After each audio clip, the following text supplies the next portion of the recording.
నమ శివాయ. శ్రీ విశ్వావసునామ సంవత్సరం ప్రజలందరికీ శుభాకాంక్షలు. ఇప్పుడు ఉగాది నుంచి వచ్చే ఉగాది వరకు 12 రాసులకి స్థితిగతులు ఎలా ఉన్నాయి, వాళ్ళ యోగ నక్షత్రం ఎలా ఉంది, వాళ్ళ నక్షత్ర గడియలు ఎంతవరకు వచ్చినాయి అనేది ఇప్పుడు మనం చెప్పబోతున్నాం. మరి ముఖ్యంగా కుంభరాశి వాళ్ళకి అదృష్ట యోగము, ధనప్రాప్తి యోగము, లక్ష్మీ గడియలు ఎంతవరకు వచ్చినాయి అనేది ఇప్పుడు మనం తెలుసుకోబోతున్నాం. ముఖ్యంగా ధనిష్ట నక్షత్రము 3-4 పాదములు అనగా,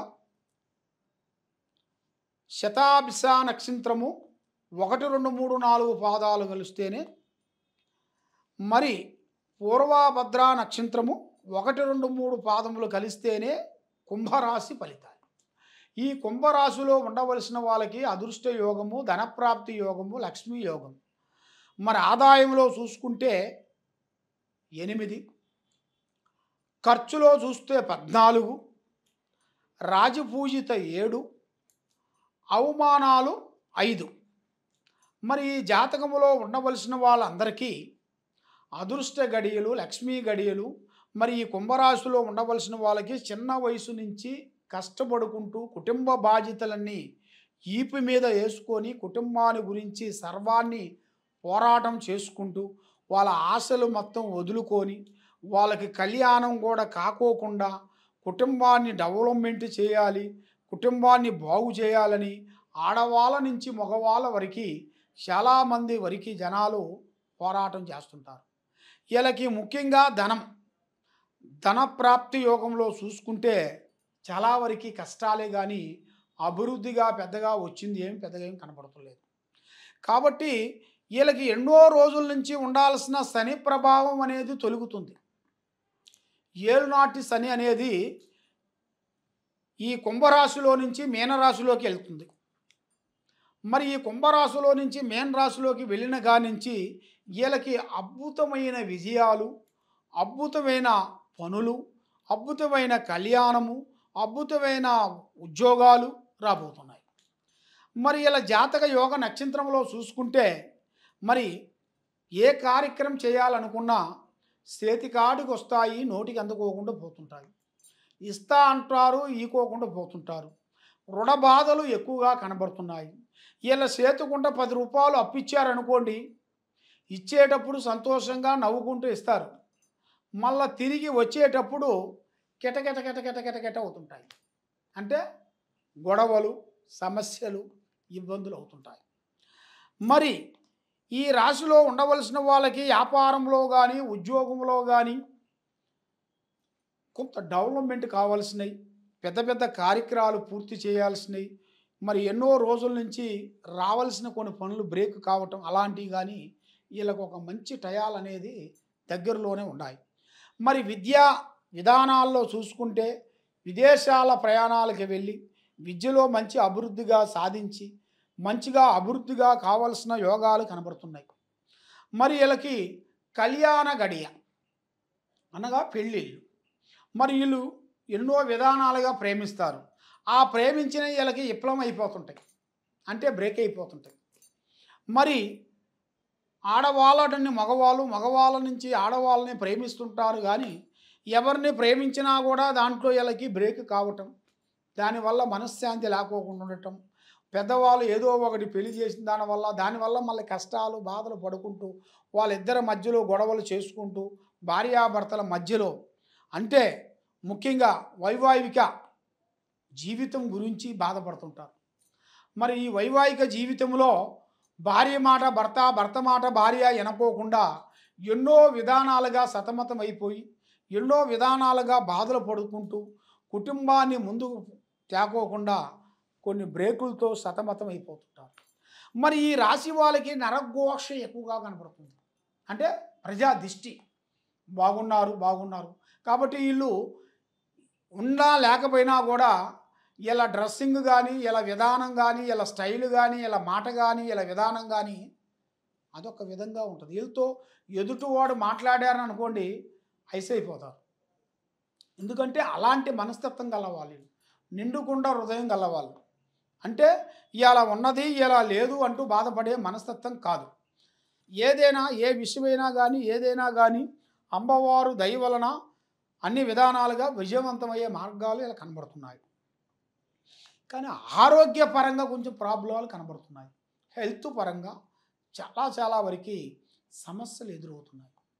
ఆరోగ్యపరంగా లేనిపోయిన సమస్యలు రావటం, ఆరోగ్యంలో పొట్టలో కానీ గుండెలో కానీ తలలో కానీ ఏదో ఒక విధంగా వీళ్ళకి ఆరోగ్యపరంగా సమస్య పెద్ద సమస్య రాబోతుంది.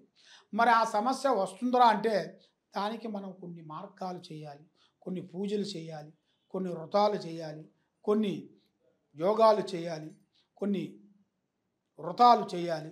ఆ విధంగా చేసిన దానివల్ల వాళ్ళ మీద పడాల్సిన నెగటివ్ తప్పు పక్కకు పోతుంది. దానివల్ల వాళ్ళకి మైండు మనసు బాగుంటుంది. ఇప్పుడు కూడా ఇలా మైండు మనసు ఆలోచన ఒక రకంగా ఉండదు. ఎందువల్ల అంటే మరి ఎన్నో రోజుల నుంచి వీళ్ళకి సతమతం అయిపోతుంటారు. ఒకటి అనుకుంటే ఇంకోటి, ఇంకోటి అనుకుంటే ఇంకోటి, అలాంటి సతమతం అయిపోయి మనశ్శాంతి లేకోకుండా మానసికంగా కొన్ని ఇబ్బందులు ఎదురయ్యి మనసు శాంతి లేక నమ్మిన వాళ్ళు వీళ్ళకి మోసం చేయటం, ఎవరు ప్రేమిస్తారో ఎవరిని అభిమానిస్తారో బంధుమిత్రులతో వీళ్ళకి చాలా విరోధాలు ఎక్కువగా ఉన్నాయి. సమస్యలు కిటకిట ఎక్కువగా ఉంది. దాని వలన వీళ్ళు ఏ కార్యక్రమం అనుకున్నా కూడా ఆ కార్యక్రమాలు కొన్ని ఇబ్బంది కావటం ఇలాంటి వీళ్ళ పేర్లు కొన్ని జరుగుతుంటాయి. మరి వీళ్ళు ఎక్కువగా పూజించాల్సింది శ్రీ వెంకటేశ్వర స్వామిని పూజించాలి. తర్వాత శ్రీ వారాహిణి మాత అమ్మవారు, శ్రీ వారాహిణి అమ్మవారిని పూజించినట్టుగైతే వీళ్ళ మీద ఉండాల్సిన అష్టకష్ట దరిద్ర దోష నివారణ శాంతం అవుతుంది. వీళ్ళ ఆరోగ్యాలు బాగుంటాయి, మనశ్శాంతి అవుతుంది. మరి రాజకీయ ఫలితాల్లో కానీ మరి సినీ ఫీల్డ్లో కానీ మరి వీళ్ళకి ఎన్నో రోజుల నుంచి రావాల్సిన కొన్ని పనులు కానీ భూమి సమస్యలు కానీ ఆగిపోయిన సమస్యలు కానీ భార్యాభర్తలు ఇద్దరి మధ్యలో కొన్ని గొడవలు వచ్చి ఇడిపోయిన వాళ్ళు మళ్ళీ ఇప్పుడు కలుసుకోవాల్సిన టైం వచ్చేసింది. వీళ్ళు అనుకోకుండా కొన్ని కార్యక్రమాలు అభివృద్ధిగా రావాల్సిన టయాలు కూడా వీళ్ళ జాతక యోగంలో కూడా వచ్చేసినాయి. మరి ఇప్పుడు వీళ్ళకి ఏ కార్యక్రమం అనుకున్నా ఏ పని చేయాలనుకున్నా కూడా వీళ్ళ మైండు మనస్సు త్రికార శుద్ధి అంటే మైండ్ బ్రెయిన్ ఒక అందునుగా ఉండదు. 10 నిమిషాలు ఒక రకంగా ఉంటారు, 15 నిమిషాల్లో మారిపోతుంటారు. మరి వీళ్ళు పెద్ద పెద్ద కొండలకే ఎండికేసి లాగుతుంటారు. ఎందుకంటే వీళ్ళ ప్లానింగ్ అలా ఉంటుంది. కాబట్టి వీళ్ళకి ఏ కార్యక్రమం చేసినా ఏది చేసినా కూడా పెద్దవాళ్ళ ఆశీర్వాదం తీసుకోవాలి.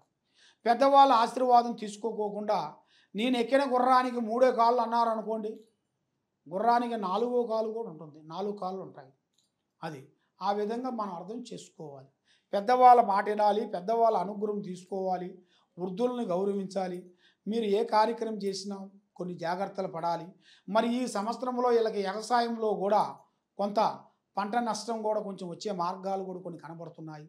ఎందువల్ల అంటే వీళ్ళకి మీద మంచిగా ఉన్నా కూడా కొంతమంది వారవకోకుండా లేనిపోయిన దిష్టి ప్రభావం వల్ల కొంచెం నష్ట ప్రభావం కలిగే యోగాలు కూడా కొన్ని కనబడుతున్నాయి. మరి వీళ్ళు ఏ కార్యక్రమం చేసినా ఏ పని చేసినా ఎదుటి వాళ్ళకి చెప్పి పోయారనుకోండి నష్టపోతారు. సొంతంగా పెద్దవాళ్ళ ఆశీర్వాదముతో వీళ్ళు చేశారనుకోండి చాలా వరకు అభివృద్ధిగా వచ్చే మార్గాలు కొన్ని కనబడుతున్నాయి. కాబట్టి ఈ జాతకంలో ఉండవలసిన వాళ్ళకి నల్లటి వస్త్రములు కానీ నల్లటి వాహనములు కానీ ధరించకూడదు. కానీ ఎక్కువగా వీళ్ళు పూజించాల్సింది మెయిన్గా ఆ శ్రీ వెంకటేశ్వర స్వామిని, శ్రీ వారాహిణి మాతని వీళ్ళు పూజించినట్టుగైతే వీళ్ళ మీద ఉండాల్సిన అష్టకష్ట దరిద్ర దోష నివారణ శాంతమైపోతుంది, లక్ష్మి నిలబడుతుంది. ఏ కార్యక్రమం అనుకుంటారో ఆ కార్యక్రమం వీళ్ళకి 100% సక్సెస్ఫుల్ అనేది వస్తుంది నాన్న.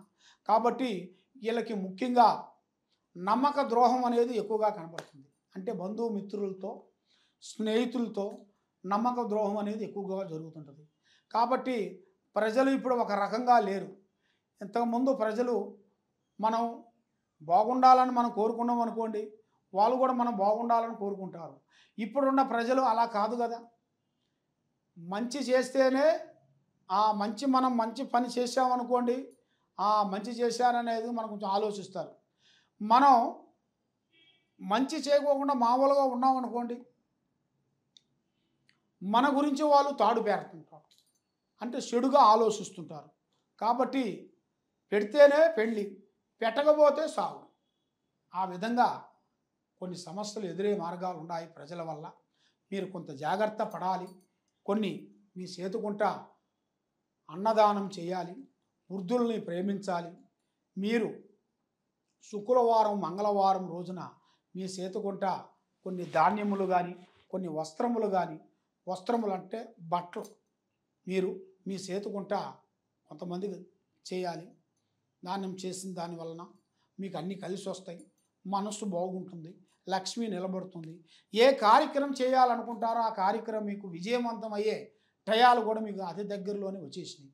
కాబట్టి ఎక్కడెక్కడో పోయి ఎన్నో సమస్యలతో మీరు సతమతం అయిపోయి ఎన్నో పూజలు చేసుకుంటూ ఎన్నో కార్యక్రమాలు చేసుకుంటూ ముందుకు రాలేక వెనక్కి పోలేక సమస్యలతో సతమతం అయిపోయి మరి కుటుంబ బాధ్యతలన్నీ మీ మీద పెట్టుకొని కొన్ని ఆర్థిక బాధలతో కొన్ని బాధలు పడుకుంటూ మీకు రుణాలు ఇచ్చిన వాళ్ళ దగ్గర కూడా మీరు ఎంతో ఇబ్బంది అయిపోయి మీరు అప్పు తెచ్చుకున్న వాళ్ళ దగ్గర నుంచి మీ లేనిపోయిన వాళ్ళు మీ మీద పెట్టి వాళ్ళని లేనిపోయిన సమస్యలో ఇరికించి మిమ్మల్ని మనశ్శాంతి లేకుండా చేస్తుంటారు వాళ్ళు.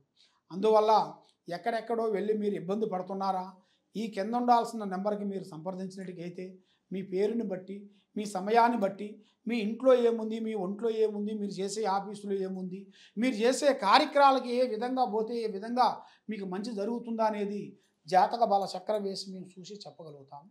ఏ సమస్య ఉన్నా సంప్రదించండి. సర్వో జనా సుఖినో భవంతు. ఓం నమః శివాయ నమః.